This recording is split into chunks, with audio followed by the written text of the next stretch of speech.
நிதர்சனம் டிவி நேயர்களுக்கு வணக்கங்க. நம்ம இன்னைக்கு ரிப்பன் பக்கோடா சிம்பிளாக ஒரு 10 நிமிஷத்தில் இந்த பாருங்க, இந்த கல் மாவை எடுத்து வச்சுருக்கேன். இப்போ இதில் வந்து நம்ம பெருங்காயம் போடுறோம்.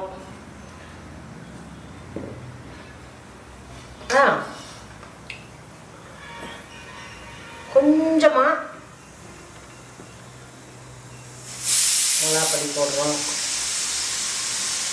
பார்த்தீங்களா, கடலமாவு போட்டிருக்கோம். கொஞ்சம் மிளகாத்தூள், கொஞ்சம் காரம் ரொம்ப பெருசாக வேண்டியதில்லை. கொஞ்சம் மிளகாத்தூள், கொஞ்சம் அரிசி மாவு. கொஞ்சம் அரிசி மாவு போட்டுட்டோமா? இப்போ பாருங்களேன், அந்த கொஞ்சம் வெண்ணெய்,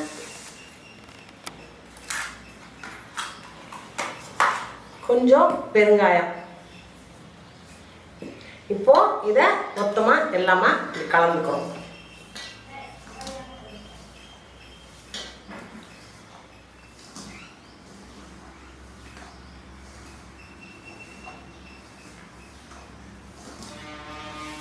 இப்போ பாருங்களேன், கடல மாவு, அரிசி மாவு, கொஞ்சம் மிளகாத்தூள், கொஞ்சம் வெண்ணெய், பெருங்காயம், உப்பு, அதுக்கு தேவையான உப்பு எல்லாம் போட்டுட்டோங்க. இப்போ தண்ணி ஊற்றி கலக்கலாம்.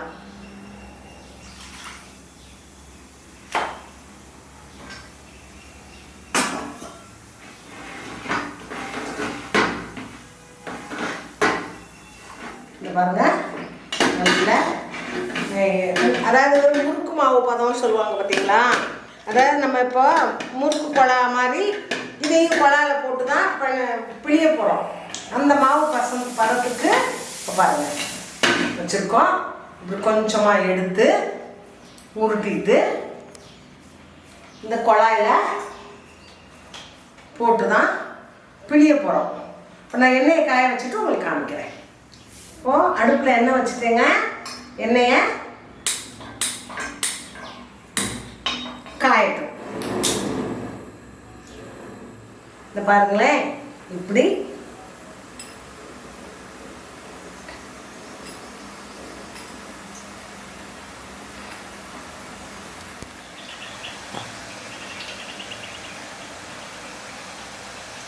பாருங்களேன், இப்படி பிழிஞ்சு விட்டுட்டோம். இப்போ எண்ணெயில் வெந்துட்டு இருக்குது. கொஞ்சம் வேகட்டும், திருப்பி போட்டு வேக வைக்கலாம். வெந்த பிறகு நான் காமிக்கிறேன்.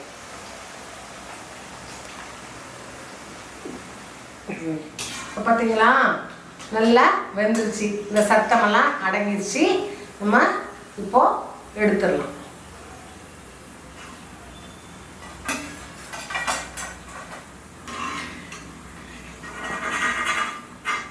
பாருங்களேன், இப்போ ஒரு 2 கருவேப்பிலை கொத்த அடுப்பு அணைச்சிட்டேங்க. இப்போ இது மேலே எடுத்து நம்ம இப்படி போடலாம். ஓகேவா? இது பார்த்தீங்களா, நான் எதுக்கு இந்த கருவேப்பிலையை போட்டேன்னா வாசனையாகவும் இருக்கும், பார்க்கவும் நல்லாயிருக்கும். இந்த பாருங்க பாருங்க, அப்படி நல்லா வந்துருக்குதுங்க. சத்தம் கேட்குதா? பொருன்னு அந்த வெண்ணெய் போட்டது, அந்த வெண்ணெய் போட்டதுனால வாயில் போடுறப்பவே ஒரு மாதிரி நல்ல கமகமான வாசனை வருது. நல்லா இருக்குதுங்க, ரொம்ப நல்லா வந்துருக்குதுங்க. நீங்களும் செய்து பாருங்கள், எனக்கு கமெண்ட் பண்ணுங்கள். எனக்கு வந்து என்னோடய சேனலை சப்ஸ்கிரைப் பண்ணுங்கள். நம்ம சந்திக்கலாங்க. ஓகேங்க, தேங்க்யூங்க.